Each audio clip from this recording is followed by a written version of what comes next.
Welcome to SVG-TV's news of Saturday, September 17, 2016. I am Rochelle Batiste. Pregnancy is a traumatic experience. This is the view of local psychologist Dr. Joselle Miller, who spoke on the recent incident of the abandonment of a newborn baby in the Leeward community of Fitzroy earlier this week. Dr. Miller said there are several factors that can lead to a mother's decision to harm her child. She highlighted the issue of postpartum depression, PPPD, noting the process of a 9-month pregnancy does not only change the woman's physical aspect but also her mental state. Dr. Miller said PPD can cause a mother to feel a sense of inadequacy and doubtful as to her ability to properly care for her child, while in other cases a mother can completely shut down. If this is not treated, the postpartum depression, you can have postpartum psychosis, where mothers will say they heard voices telling them to harm their babies or to harm themselves, where they become quite paranoid and delusional about, things surrounding the child, surrounding their relationship, with their partners concerning the child. Now, I'm not saying that was the case here, but the postpartum psychosis is one of the main reasons why you'll see mothers harming their young ones. When you speak on these terms, do they relate to new mothers or mothers who have some experience? It is primarily new mothers. You might see a lot of this. However, mothers who would have had prior pregnancies and they have older children, if you find that there's a space in terms of the pregnancies, that you see one mother having a child who's 10 and now after 10 years you're going through pregnancy again, you can find that you are more susceptible to things like baby blues, postpartum depression that can also trigger some psychosis. Dr. Miller reiterated that pregnancy is a stressful period for mothers and often they are feeling alone after the birth of a child. I see it here on the wall all the time. Everybody comes with the balloons and the gifts. Where's the baby? And no one is asking, so how are you? How did you make it through delivery? How was the process? Or even when the baby goes home, people come and everybody is surrounding the mom, the baby, and forget about the mom. And some mothers feel disappointed. Some of them feel as if, this person has now just taken over their identity. And nobody remembers to ask, how is such and such? It's always, how is the baby? The matter involving the abandonment of the newborn baby in Fitzroy is under investigation. Highlighting that more than 50% of the OECS population are credit union members, with Dominican St. Vincent and the Grenadines having the highest credit union penetration rates in the world. President of the Caribbean Confederation of Credit Unions, Arian Moses, has termed the growth of the regional credit union movement as phenomenal.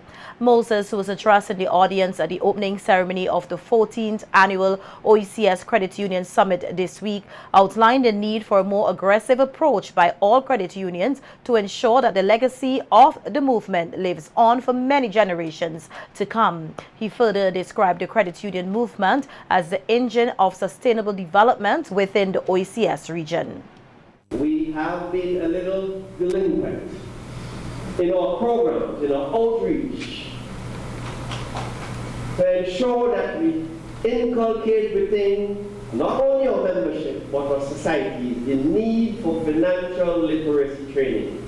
And I want once more to make the call that we need to aggressively reintroduce or accelerate those programs. Despite the fact that we have done so well, we must remember and recognize that there are tremendous challenges that confront us. And if we are to continue to be the engine of sustainable development within our societies, we must work harder. We must do a lot of things differently. We must work smarter. Noting that the 2016 summit underlines the importance of strengthening alliances and operating jointly as a network in a highly independent world. President of the St. Vincent and the Grenadines Cooperative League, Dwight Lewis, applauded the regional movement for its continued efforts in providing excellent financial service to members. From its inception, The credit union movement has existed and evolved within a dynamic and changing environment.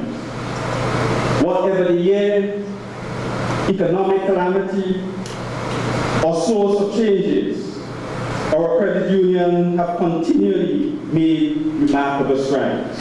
Today, with a combined membership of 336,080 in 49 credit unions and a penetration rate of 56%, more than half of the citizens of the OECS are improving the quality of their lives through the benefits they enjoy by being member owners of credit union.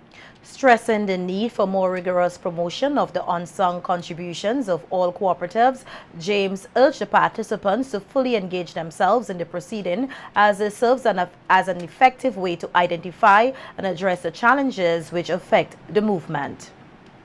The 14th Summit, with its esteemed speakers and facilitators, will help participants explore the challenges and the opportunities facing credit unions today, and the strategies required to ensure enhanced partnership and sustainability of the OECS credit union sector. Over the course of the next 3 days, our delegates will take part in a blend of roundtable discussion, panel discussions, general presentations, and interactive workshop on a range of topics. In other news, medical supplies worth over $150,000 were handed over to the Milton Cato Memorial Hospital as the St. Matthias Charities Inc. continues to make contributions to the development of the health sector here in St. Vincent and the Grenadines. Speaking at the handing over ceremony on Friday, Permanent Secretary in the Ministry of Health, Wellness and the Environment, Louis Deschong, thanked Robert McBarnett and his organization for the continued contributions to SVG's health sector. It's a wide range of items, and I'm told that they're valued at about $150,000 US. And we are indeed truly grateful to Mr. McBarnett and the St. Matthias Charities Inc. for this invaluable contribution to the national health sector.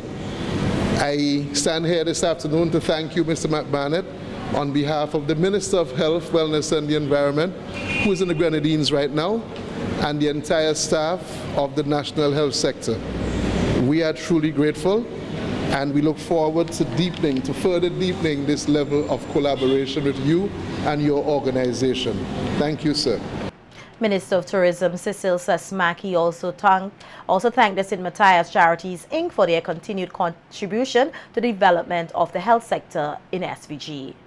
Mr. McBarnett, his wife, and the other members of the team journeyed with him from the USA, and also members of the team who joined with them here in St. Vincent and the Grenadines, and to let you know how much we appreciate you and we love you for what you have been doing for our country. Because very often we take it for granted that the government will provide all of the needs and satisfy all of the needs of the people of any nation. But we all know that the demand on the services and the products that the nation can provide would overwhelm us from time to time. And that is why it's important for us to collaborate and partner with as many entities as possible, both here in St. Vincent and the Grenadines and overseas, to assist us in meeting these needs and these demands. And President and founder of the St. Matthias Charities Inc., Robert McBarnett, said his charity organization seeks to make contributions in all areas of the health sector across SVG. He thanked the Ministry of Health, particularly Permanent Secretary Louis Deschong, for facilitating a smooth process in the delivery of the medical supplies, and gave special praise and recognition to Dr. Adams for his continued partnership and support. Because it's a process you have to go through to get the supplies down here. And we usually reach out to the PS, and he will do what they can do on that side to make sure that we have a speedy delivery.